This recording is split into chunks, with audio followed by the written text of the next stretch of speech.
This is Steve Clark, President and CEO of the Massachusetts Restaurant Association. I'm here with VP of Operations Kerry Miller, and you're listening to the MRA podcast, Together We Win, where we give you bites of information in podcast form.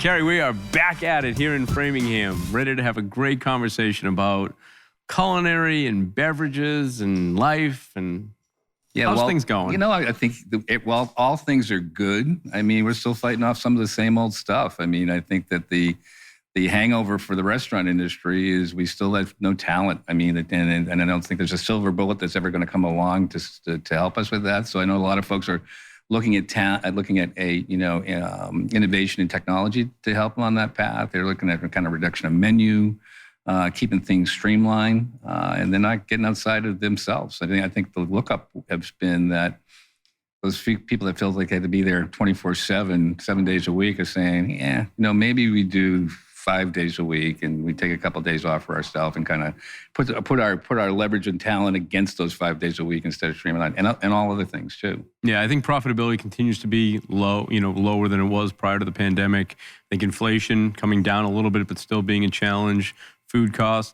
The good thing is the consumer is still willing to pay the premium to go out to dinner. They do love it, or lunch, whatever it is. But the consumer continues to want to spend in restaurants, and that's ultimately the most successful driver of a restaurant. So. I think it helped us get over the hurdle of price. Remember, for years, restaurateurs were so fearful of taking price because the guy across the street was going to be a nickel less than them. They thought they were going to lose it. Right now, they're saying, look, it's costing me plus X plus to put this on the table. I need to reflect that in my pricing to the customers. And customers, they didn't care. They don't care unless you're really marginally looking at what it is for family meals and stuff like that. You're going out to dinner. I don't think anybody's going to check these days. It's the convenience. It's such a staple of today's society. We're so busy. There's so many different things pulling us in different directions. The last thing a lot of people want to do is go home and have to make a dinner and clean up after it. Go to the restaurant. Yeah, order the delivery, whatever it's going to be. I think the Seaport is taking away kitchens. They're not putting kitchens up in the Seaport anymore because those double dippers, they're out 7 days a week, and they're not using that. They keep their cold beer and wine on, in the fridge. Exactly, ready for the cocktail when they get home. So. True. We have a great episode today. Without a doubt. Incredible talent joining us. Some great restaurants represented. We have both a Boston concept and an outside of Boston concept, a multi-state operation. We have from Legendary Restaurant Group, Emily Harding. Hello. Emily, you're wearing a few hats. Operations and beverage, For sure. acting GM. Mm-hmm. Pretty busy. Yes, very busy. And we have Culinary Director, Burtons Grill, Red Heat Tavern, Chef Eric LeBlanc. Thank you very much for having me. Chef, it's good to see you. You were one of our keynote presenters at the New England Food Show last year. It was an incredible crowd, incredible experience. Really loved what you were up there talking about and, just the passion, the way you talk about your product. It's really exciting. Eric was made for TV, so I'm glad that we're going visual. Not necessarily me or you, but Eric was definitely in, of course. But it's great. We have the opportunity to spend time with a lot of restaurateurs and business people. But I think it's great today that we've got two cultural mavens of the New England restaurant scene. Papagayo, right? Culturally, forever, it's kind of been like the go-to place. Yeah, it's been well over 12 years, I think, at this point, that they've been holding strong. They've been in Assembly Row for, I think, 11 now. Yeah. So they're doing well. They're always busy. Summer season is crazy over there. So looking forward to another good summer and going from there. That's great. And then Burtons and Red Heat. You guys are 20th location? Yeah. 20 locations, maybe 21 by the time we air. Robust growth post-COVID. What reinforces that growth? What's the opportunity? Where do you see, why is growth happening at such a rapid rate? I think the opportunity for the diner to really evaluate what they're spending. And also, Maddie's going to share us some cocktails as well awesome. to make the conversation a little smoother. So Thank you. I was wondering what's happening. Apparently, we weren't lucid enough to hear some alcohol to get this Exactly. conversation going. Yeah, so I think one thing that stands out is Burtons has been doing it for such a long time, 18 plus years. They've had the same standard across the board, which, as you're saying, Kerry, when you go out to eat, you're going to spend the money. So I had the same experience last week. It was just, I know I'm going to spend that money, but it just wasn't there. The quality wasn't there. The hospitality wasn't there. And, it's not cheap going out to eat. So, I liken it as gambling, kind of like when you're spending that much money and you're going out to a new place, it's a gamble, right? You're going to sit there. Am I satisfied? Because, especially from where we are, we can make a meal. We know how to do that. But like, maybe I want to take a time out and, have a different experience. So for me, I think I look at Burtons and we've been, maintaining that quality, that standard across the board. And, we really evaluate the food, the beverage, the service to make sure it's, the best standards. And we're providing best in class really for what we do. And you're the beverage director. How important in today's restaurant is having a robust beverage options? How important is that to the restaurant's bottom line? So restaurant goers are very across the board with their beverage choices today. So realistically, we have to have a little bit of everything for everybody. And I think the beverage program has become almost equally as important as the food program at this point in time. I would say maybe like 12 years ago, maybe not the case. It was a little more simple, but the way that we are a visual world today, people eat with their eyes for sure. And that makes a huge impact on what people are looking for, especially in the beverage region of restaurants for sure. I mean, we talked about this in the past, but it's generational. I mean, I've got a 19 shouldn't be ordering cocktails, but I've got a 19 and a 21-year-old at the house. And when we go out to dinner, that was in Europe that he had the cocktails. When we go out to dinner, they ask for the drink menu. Yeah. When back, I don't think I ever thought about asking for a drink menu because I knew what I was going to have when I was going to have my dinner. I knew I was going to have before and after. But they wanted the experience, experiential, right? They want to figure out what this restaurant does and how they're going to be entertained. Very much so. It's an expression of what we can do for people. And we have to know our neighborhood and the people that are coming in. The same goes for food, of course, but for beverage, definitely a huge impact. We want to make sure that we're satisfying everybody to a degree. We have to be diverse in that region, but it's the first thing that people look at realistically. So, we have to make sure it's creative, fun, and on point with what's going on in today's liquor world. Well, if what I'm drinking right now is any reflection of your mixer program, you guys are off to a good start. It's fantastic. Do you guys do anything in the non-alcoholic space? We do. So we offer all of our margaritas at Papagayo as non-alcoholic options. And then Civility has a Better For You Bev as well as Sip Wine Bar does. They have those sections. It's far more popular than we ever could have anticipated, realistically. We've always done mocktails. It's always been an option that we've always done, but this is our first year, within the last year or so, that we've gone full blown with the non-alcoholic beers as well as the mocktails on the menu, and people love them. So many restaurants are dedicating menu space to that. It's important. I mean, we know so many more people that are trying to cut back, either low ABV or nothing at all, and I think it's an important part of inclusion for those people. They need to feel comfortable when they're going out, and nothing like a pretty drink to make you feel comfortable when everybody else is around with martinis. So, absolutely. Years ago, I worked at Applebee's and we worked with Weight Watchers, and Weight Watchers actually put a menu. We crafted the dinner. We said, we're going to knock it out of the ballpark. We sold nothing on the Weight Watchers thing, and everybody thought it was a great idea to go because it was there. Yeah. But when the diners actually got there, they opted off for ribs and steaks and stuff like that. I think that's changed now. I think that those healthy options, the Mediterranean-style dining for your health and low alcohol beverages, dry January and things like that. You've seen the same thing at Burtons and Reggie?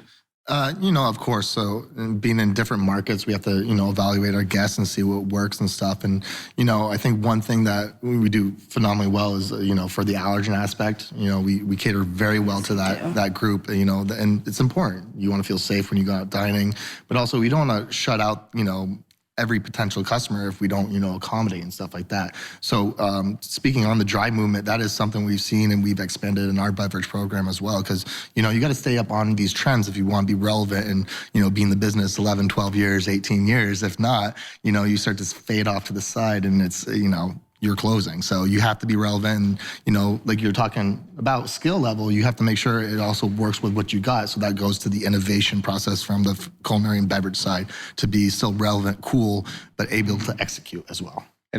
Go ahead, Steve. I'm Talk sorry. about that innovative process when you talk about, Burtons, a distinct brand, and Red Heat, a separate and distinct brand. Do you turn off one creative process and turn on another? How does that work, driving two different brands? Yeah, so that's what I really enjoy and love about my job. I have the ability to do, 20 plus restaurants, 24, 25 restaurants, different brand, different food, different execution, different equipment. So it is a challenge. The big challenge for me is it coincides at the same time. You're changing a fall and spring menu at the same time, two different brands.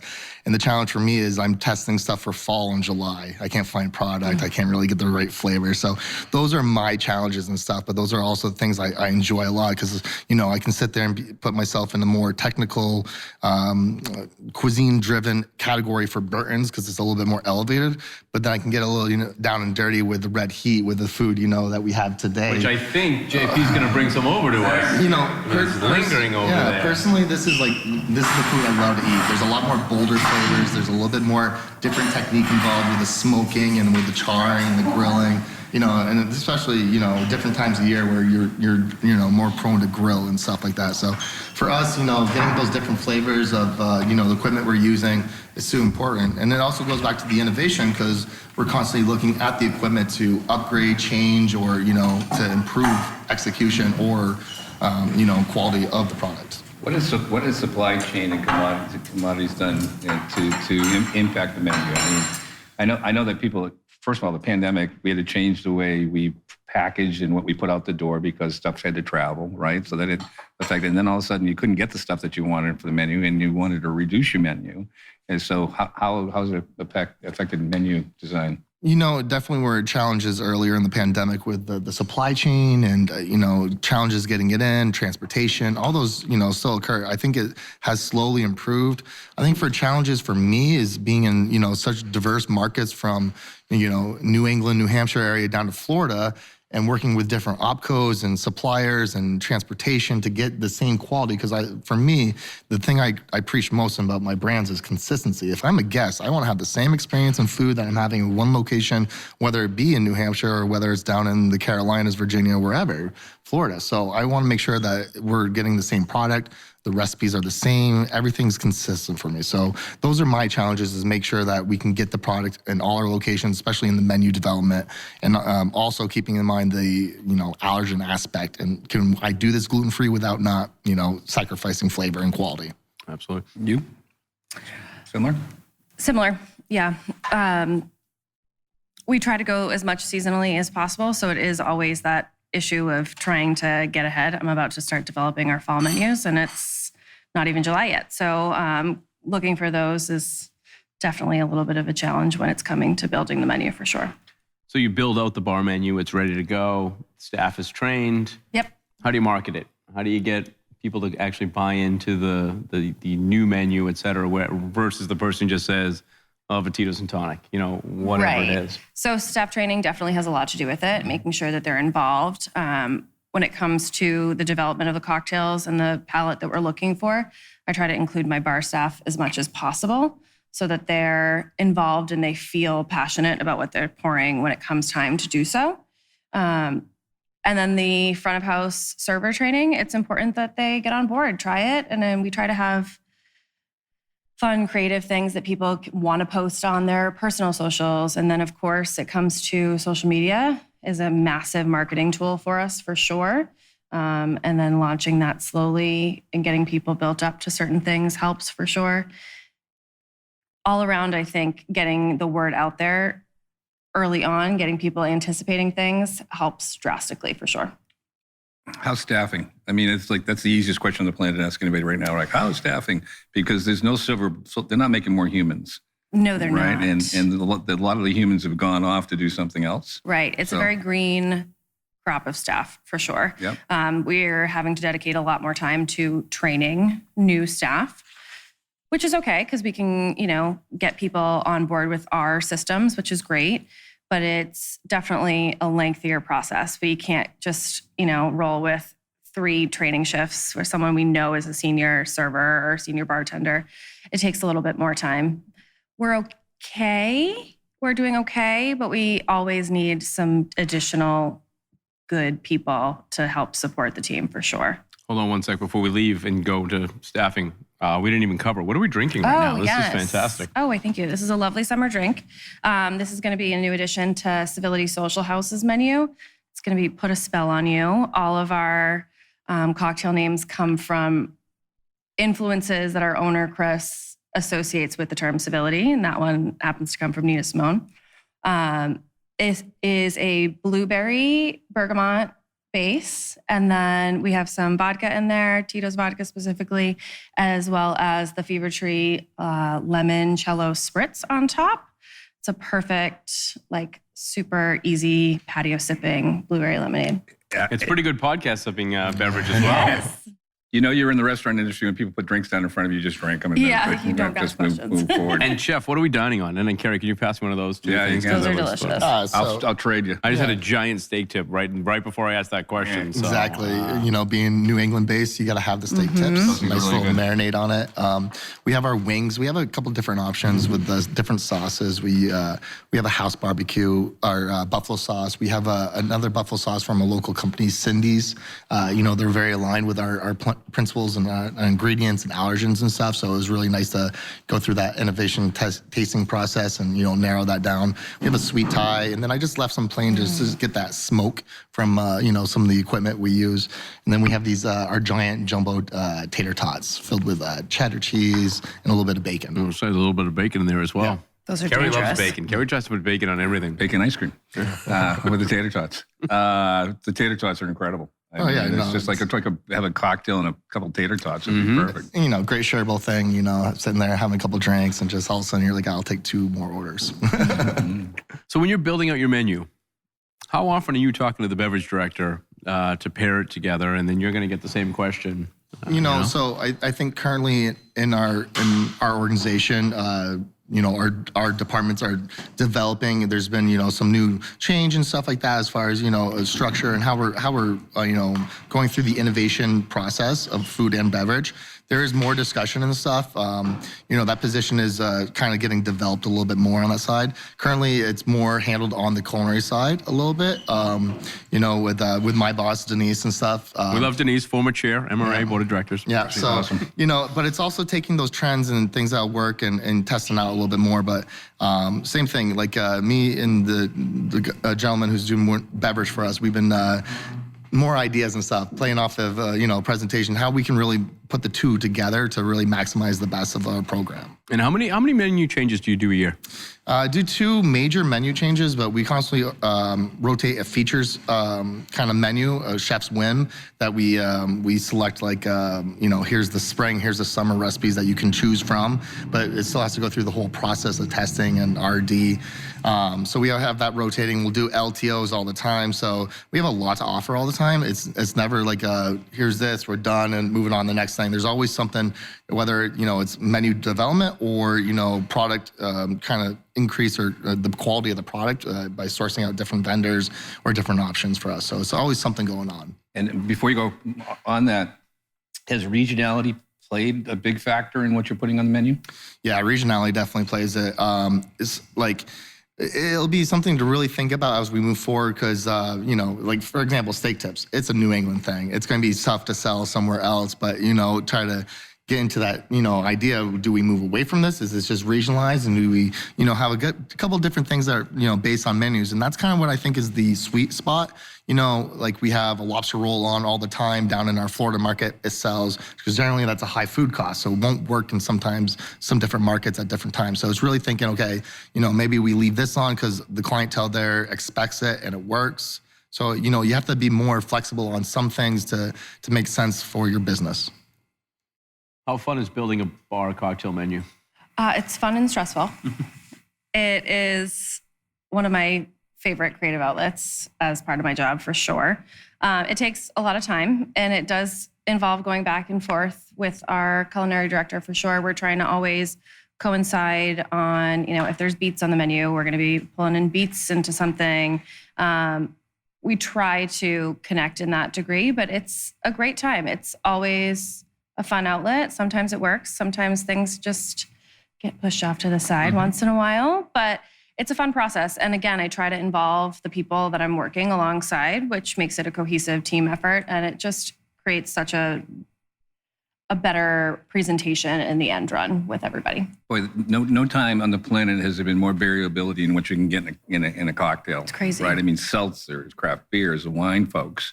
I mean, and then you get into the hard liquors and the non-liquors and stuff like that. So how do you pare it down to make it a compelling offering? Because you're going to have somebody walk in and say, I want a Right.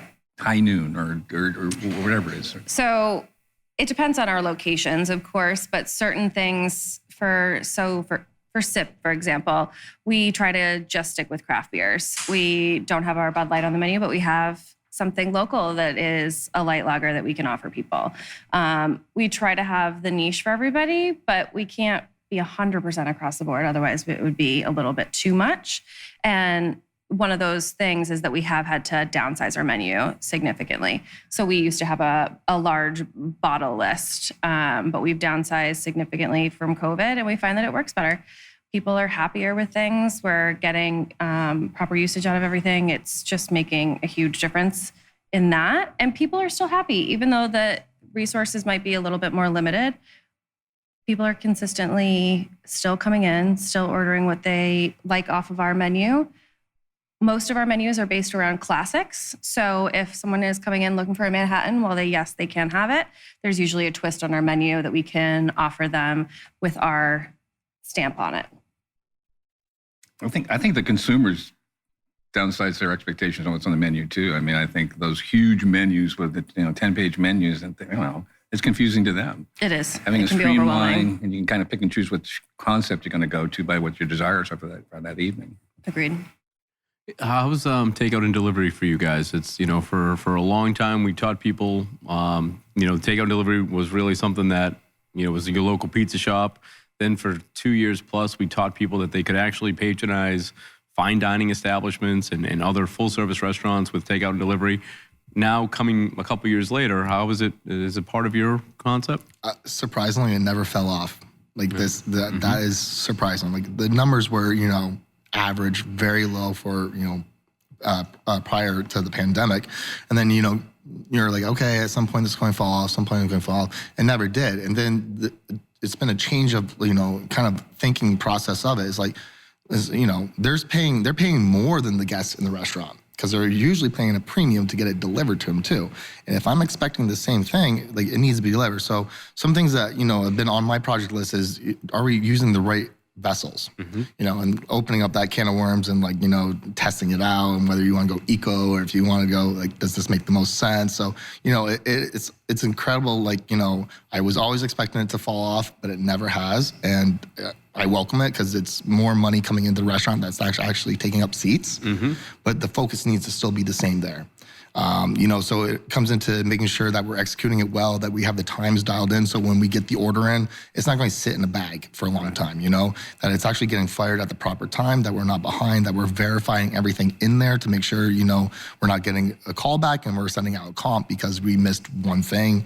And, now the other thing that we're starting to look at is, the storage and how we actually kind of make that its own station, like the takeout station, because there's so much volume going through that area.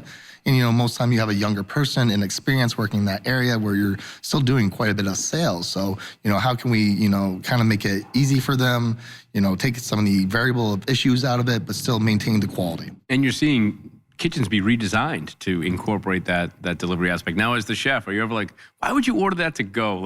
That is meant to be served right here. And, we know my French fries aren't going to travel. Their French fries are fantastic, but they're not going to travel 25 minutes across town. And, the best that we can do is we can highlight that on our to-go menu where we put a little car and it's like, this travels well.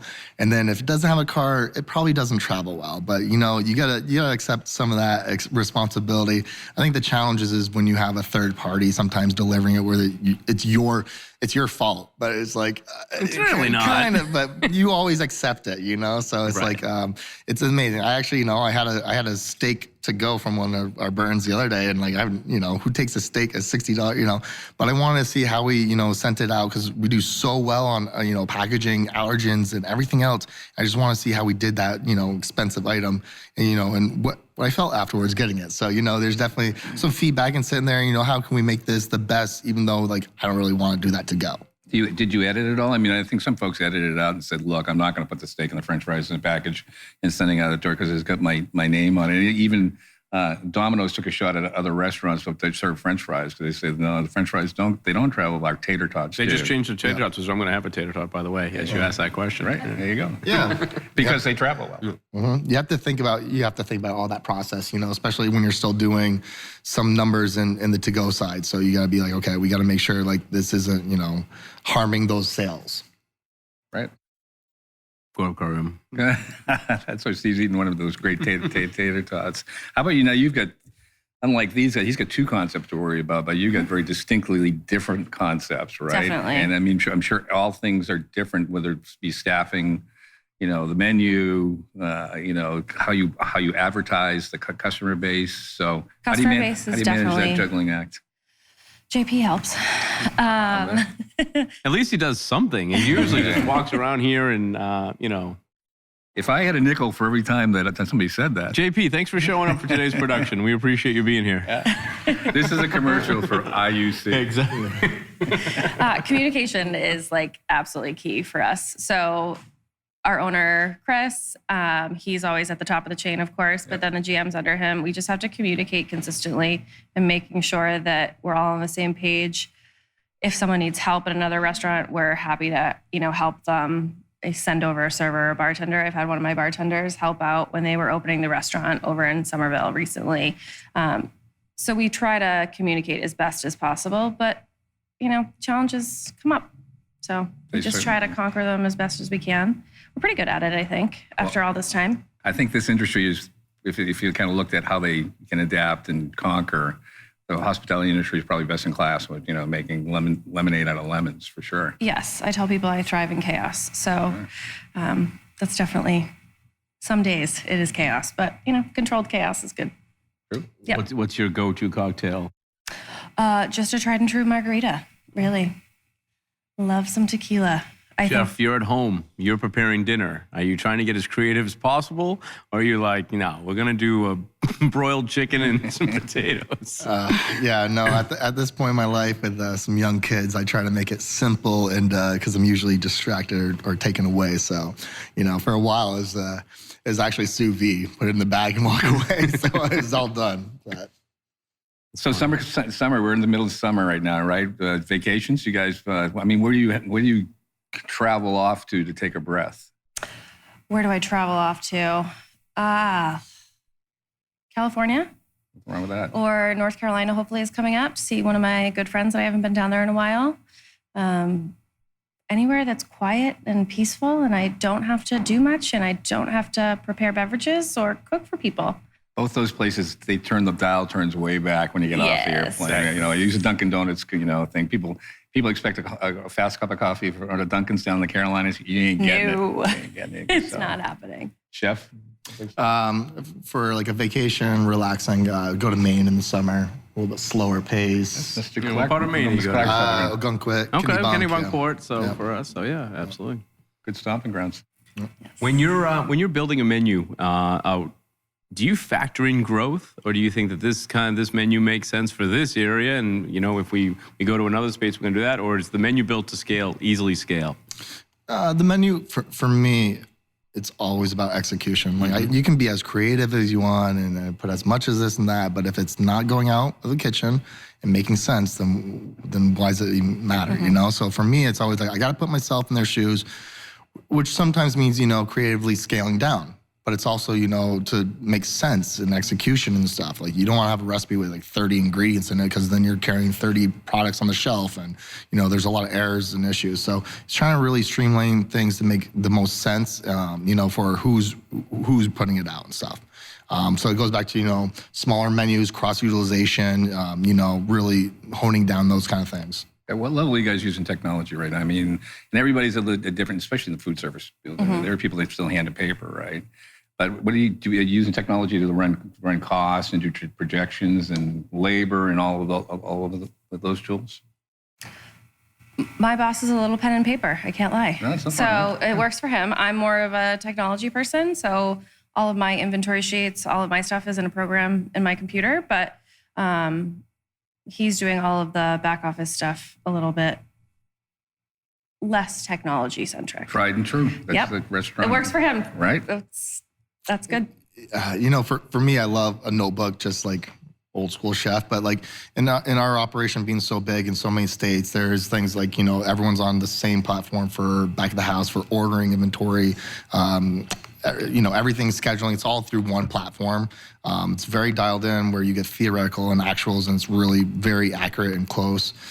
So that's, back house computers. Actually, so in the kitchen wise, things that we are changing more towards is, better innovative technology, such as ovens that are more like you press the button and it cooks it. But not only that, it actually factors in some issues. Like if you leave the door open, it reprograms the timing put into it. There's air curtains, so it keeps the heat in there. So there's things that can help improve our job and take those issues out. Technologies like, immersion circulators, stuff like that, where, you can dial in exact temperatures, or you can just hot hold something. So there's things that are always improving, and, going out there and seeing those things and seeing how it can, hopefully reduce labor. That's really what we're trying to save a lot now at the cost of how much you're paying people. So it's like, okay, well, this machine will pay for itself, and then we can do more things out of it as well. Yeah, the Trimark Pavilion at the New England Restaurant and Bar Show, not food show anymore, is amazing because they've got those ovens, and then you can program. You can have 3 different cook temperatures in one oven. You can have one that steams. You can. And the holding capacity of sous vide and stuff like that, you can get those pieces, so you never ever cook anything, and you can hold the steak for 8 hours and pull it out and flip it on the side, and it's good to go. It's amazing. Yeah, so those machines are amazing. I got a few in my restaurants, and just able to like I said, it's in different states, so I can still program it from a central spot. Amazing. Lock the people out so they can't. This is how I want to run it and stuff. So it's really dialed in because we do the R&D process of I'm cooking the same dish 20 times in there to just, we turned up the air 5%, 6%, just a little bit to dial it in to get back to that right consistency. And then looking at this machine, and then maybe we can chop down the kitchen smaller. We have less hood. We have a little bit of this. Some of these things don't need to live under a hood. So it's like, okay, well, now I can develop a late night menu that's only ran out of this machine. I can send everyone home and turn down the kitchen, and we can do it out of here. And we open up more avenues for revenue and stuff. And then you have the ultimate technology is the little stove that goes out on the delivery and prepares the steak warm, and it didn't have to travel for 20 minutes. So right? I'm with the boomers on this one. Like I go to, like the Stop and Shop, and that thing's like in there, and I just like freeze. It always creeps up behind you, right? So I don't know if I'll be on board with that eventually, but hey, it's labor, right? All right, we got a couple questions. We're not even going to get into the Sprague energy lightning round yet, but just a couple questions that came up, and you'll go up second. Most fun part of your job? Every day is different. Like I literally everything's, and that's what I try to tell the people. Like it's tough to find passion in this business. As much as I'm like, passion, it's very tough to find that. And like to be like, okay, I don't want to be stuck in the 4 walls.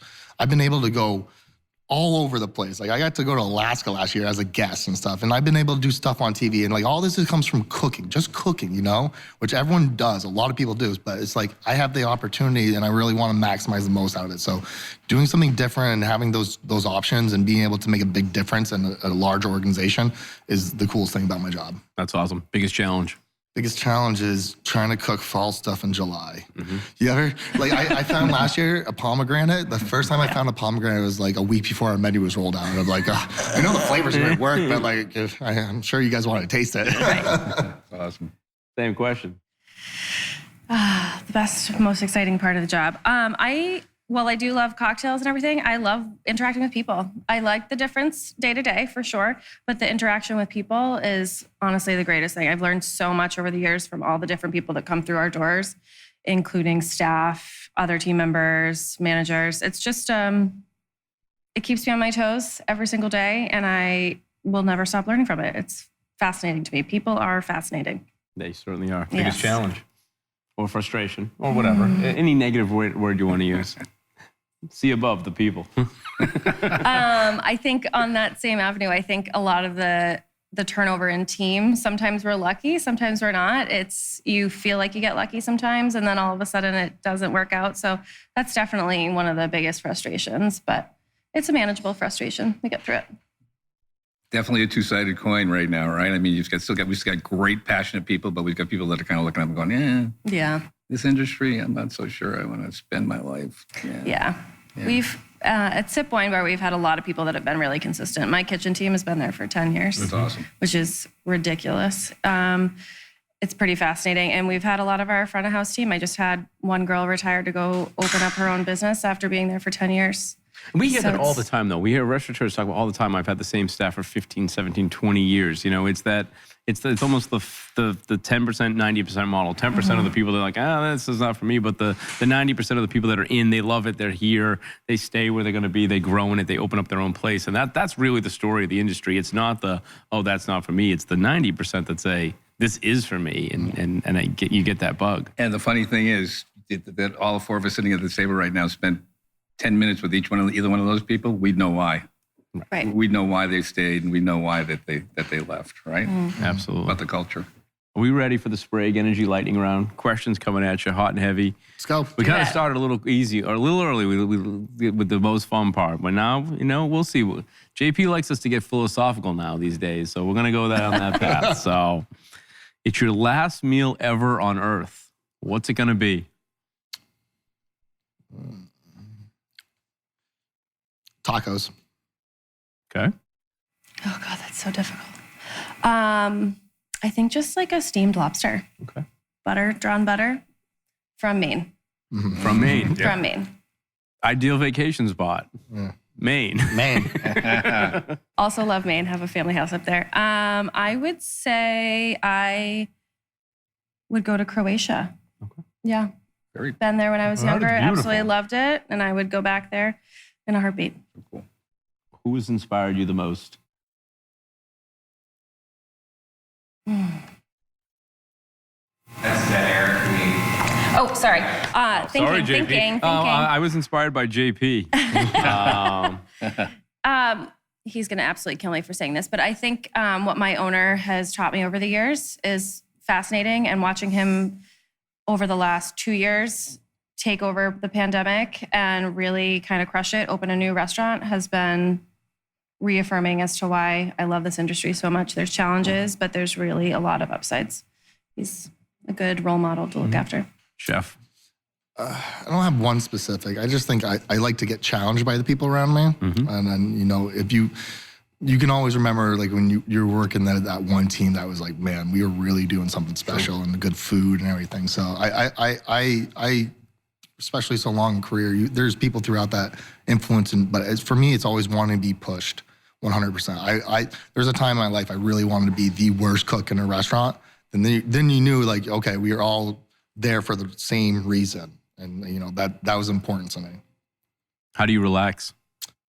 Sounds like you don't with, young kids running around and everything that's happening, but how do you relax? I don't.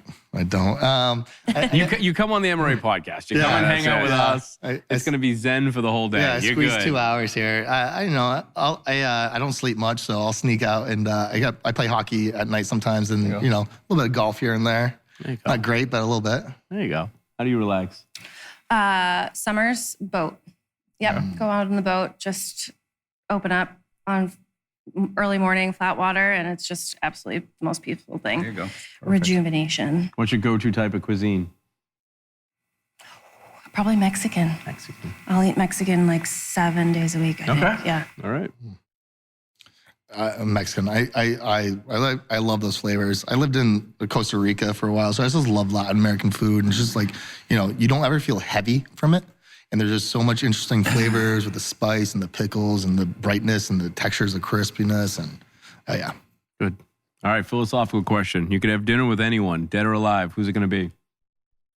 Oh, goodness. Dead or alive?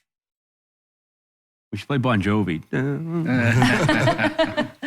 Background. Oh. All right, skip me on that one. I'll be back. I have to think about that. I just think both sets of my grandparents. Lost early, but I've had dinner with chefs and stuff, and it's just a bunch of egos rocking around, right? Like, I'm just trying to I'm hungry, Like, I'm not here to like critique and judge. But, I just want a nice, relaxed meal, and like where the time just passes and stuff like that. This is probably the late 80s child in me, but probably Princess Diana. Wow. There you go. She's a fascinating creature. Yeah. Absolutely. Everything she endured, and she's just like seemingly I assume, is the kindest, sweetest, most giving person, and I would be interested in picking her brain. And she could spill the tea on the royal family, Spill right? so much Have tea. you seen The Crown? For sure. Oh, yeah, of Yeah, course. of course. The Yeah. Crown. Definitely. That's it. We have Chef Eric LeBlanc, Burtons, Red Heat. We have Emily Harding, Legendary Restaurant Group. Thank you both for coming in. This was a fantastic conversation. Thanks a lot, guys. Thank you. Thank you. That was Thanks awesome. for having me. Thanks.